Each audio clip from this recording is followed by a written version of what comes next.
بسم اللہ الرحمن الرحیم۔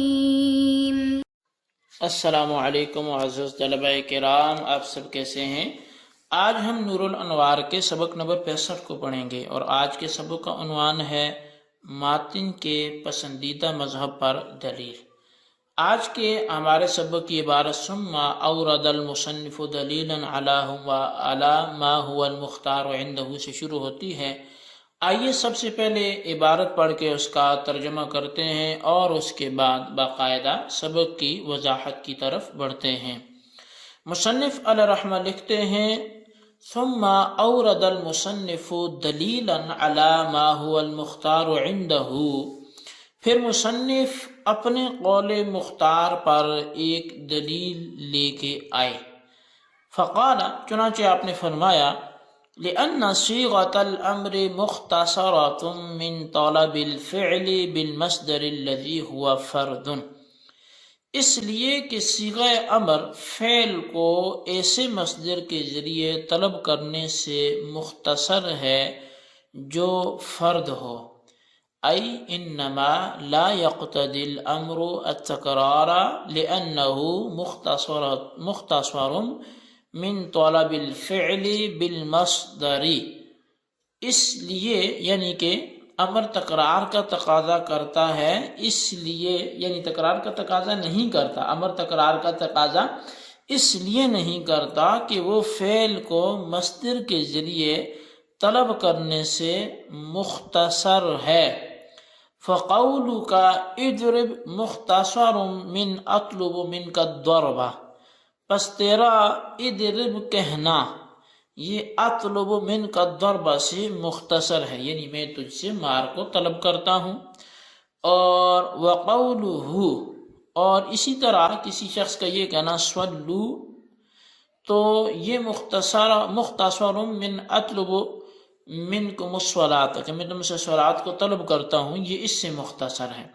وقولہ، اور اس کا قول طلقی، یہ صیغہ بولنا مختصر من افعلی فعل الطلاق، تو یہ اس جملے سے مختصر ہے افعلی فعل الطلاق۔ والمصدر المختصر منه فرد لا يحتمل العدد، اور وہ مصدر جو اس سے مختصر ہو وہ فرد ہوتا ہے، وہ عدد کا احتمال نہیں رکھتا۔ وكيف يحتمله ومعنى التوحد مرعی فی الفاظ الوحدان، اور عدد کا احتمال رکھ بھی کیسے سکتا ہے حالانکہ واحد لفظوں میں توحد یعنی فرد ہونے کے معنی کو ملحوظ کیا گیا ہے، یعنی وہ کہ فرد ہونے کے معنی ملحوظ ہو جاتے ہیں۔ تو اس کے بعد مصنف علیہ رحمہ لکھتے ہیں فالفعل المختصر منه اولا الا يحتمل العدد، اور پس جب یہ احتمال نہیں رکھتا تو وہ فعل کہ جو اس سے مختصر ہے، وہ فعل امر جو مصدر سے مختصر ہے بدرجہ اولا عدد کا احتمال نہیں رکھے گا۔ وبهذا القدر تم الدلیل علی الاصل الکلی، اور اسی قدر سے، اسی مقدار سے اصل کلی پر دلیل تمام ہو گئی۔ ثم قولہ، پھر ماتن کا یہ کہنا کہ وذالک بالفردیت والجنسیت والمثنى بمعزل عنہما بیان للمثال المختص، اعنی قولہ طلقی نفسک، لأن الطلاق هو الذي يتصف بالجنسية والفرد الحكمي ومعزلية المثنى، اور پھر مصنف کا یہ کہنا کہ توحد فردیت اور جنسیت کی صورت میں یہ جو ظاہر ہوتا ہے، اور یہ تثنیہ ان دونوں سے بالکل الگ ہے، اس عبارت سے ایک خاص مثال کا بیان ہے، یعنی طلقی نفسکی کی وضاحت مقصود ہے، کیونکہ طلاق ایسی چیز ہے جو جنسیت، فرد حکمی اور تثنیہ کی علیحدگی کے ساتھ متصف ہے، اور طلاق کے سوا اور صیغوں میں فرد حکمی معلوم نہیں ہوگا مگر آخری عمر میں۔ تو اب یہ جو ہے وَأَمَّا مَا سِوَاهُ فَلَا يُعْلَمُ فِيهِ الْفَرْدُ الْحُكْمِ إِلَّا فِي آخِرِ الْعُمُرِ، کہ برحال جو اس کے علاوہ ہے تو اس میں فرد حکمی معلوم نہیں ہوگا مگر آخری عمر میں۔ جی طلبہ کرام، یہ ہمارے آج کے سبق کی عبارت اور اس کا ترجمہ تھا۔ اب آئیے اس کی وضاحت اور تشریح کی طرف بڑھتے ہیں۔ اصل میں اس عبارت میں مصنف نے اس مذہب پر دلیل پیش کی ہے جو مذہب ان کے نزدیک پسندیدہ ہے۔ حاصل یہ ہے کہ امر تکرار کا تقاضا نہیں کرتا، اور اس کی دلیل یہ ہے کہ صیغہ امر فعل کو مصدر کے ذریعے طلب کرنے سے مختصر ہے۔ مثال کے طور پر اضرب امر کا صیغہ ہے، تو یہ اطلب من کا ضربہ سے مختصر کیا گیا ہے، یعنی اضرب اطلب من کا ضرب، یہ اطلب من کا ضرب کی مختصر عبارت ہے۔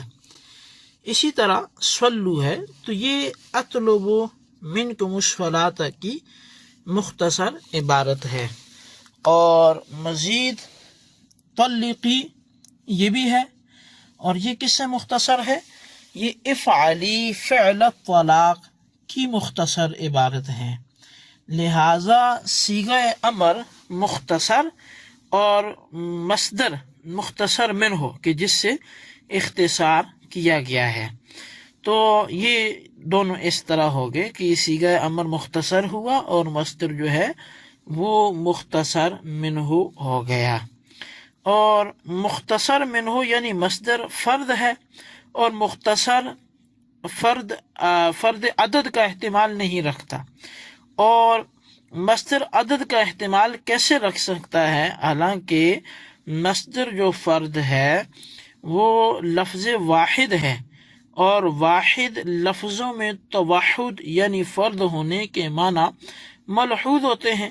پس جب مصدر عدد کا احتمال نہیں رکھتا تو فعل امر جو مصدر سے مختصر کیا گیا ہے بدرجہ اولا عدد کا احتمال نہیں رکھے گا۔ صاحب نور الانوار کہتے ہیں کہ مذکورہ تقریر سے ہمارے دعویٰ یعنی امر نہ تکرار کا تقاضا کرتا ہے اور نہ ہی اس کا احتمال رکھتا ہے۔ وہ فرماتے ہیں کہ مذکورہ تقریر سے ہمارے اس دعویٰ پر دلیل جو ہے وہ اپنے اختتام کو پہنچی، وہ دلیل مکمل ہو گئی۔ مزید کچھ کہنے کی فرماتے ہیں کہ ضرورت اب نہیں ہے۔ اب ماتن نے مذکورہ بالا مثال طلقی نفسکی کی وضاحت کرتے ہوئے فرمایا کہ طلاق کا فرد حقیقی بھی ہوتا ہے اور فرد حکمی بھی ہوتا ہے، اور توحد فرد حقیقی اور فرد حکمی دونوں صورتوں میں ظاہر ہوتا ہے۔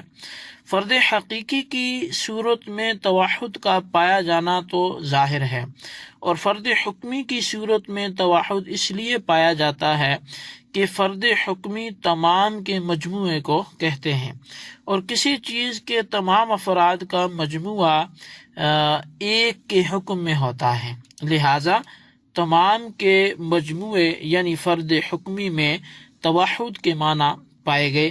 پس جب طلاق کے فرد حقیقی اور فرد حکمی دونوں میں توحد کے معنی موجود ہیں تو طلقی نفسکی سے عورت اپنے اوپر ایک طلاق یعنی فرد حقیقی واقع کرنے کی بھی مجاز ہے، اور 3 طلاقیں یعنی فرد حکمی واقع کرنے کی بھی مجاز ہے، بشرطے کہ شوہر نے 3 طلاقوں کی نیت کی ہو۔ اور رہا 2 طلاقوں کا معاملہ، تو 2 طلاقیں نہ فرد حقیقی ہیں اور نہ فرد حکمی ہیں، بلکہ دونوں سے الگ عدد محض ہیں۔ یہ خیال رہے کہ طلاق کا فرد حکمی تو معلوم ہے، لیکن طلاق کے علاوہ چوری، نماز وغیرہ کا فرد حکمی صرف آخری عمر میں معلوم ہو سکتا ہے، کیونکہ آخری عمر سے پہلے معلوم نہیں کہ وہ زندگی میں کس قدر چوریاں کرے گا اور کس قدر نمازیں پڑھے گا۔ جب مرنے سے پہلے تمام چوریوں اور تمام نمازوں کا علم ممکن ہی نہیں ہے تو ان کے فرد حکمی کا علم بھی ممکن نہیں ہوگا۔ جی طلبہ کرام، یہ ہمارے آج کے سبق کے حوالے سے کچھ وضاحت تھی، اور متن میں جہاں فردیت آیا ہے تو اس سے مراد فرد حقیقی ہے، اور جنسیت جہاں آیا ہے تو اس سے مراد فرد جو ہے وہ حکمی ہے، یعنی فردیت سے مراد فرد حقیقی اور جنسیت سے مراد فرد حکمی ہے۔ بہرحال یہ ہمارا آج کا سبق تھا، اس میں ہم نے جو پڑھا وہ آپ نے سنا، اس کو بار بار سن کر بار بار ریپیٹ کر کے اپنے اختصار کے ساتھ خلاصتاً رجسٹر پر اس کو نوٹ کریں، بالخصوص ان سوالات کے جوابات دیں۔ سوال نمبر 1 یہ ہے کہ متن میں جہاں جنسیت آیا ہے یا فردیت آیا ہے تو اس سے کیا مراد ہے، اور سوال نمبر 2 یہ ہے کہ متن کے مختار مذہب پر دلیل کیا ہے، تحریر کریں۔ اللہ تبارک و تعالیٰ سے دعا ہے جو کچھ ہم نے پڑھا سنا اسے یاد رکھنے کی توفیق نصیب فرمائے، آمین بجاہ النبی الامین صلی اللہ علیہ وسلم۔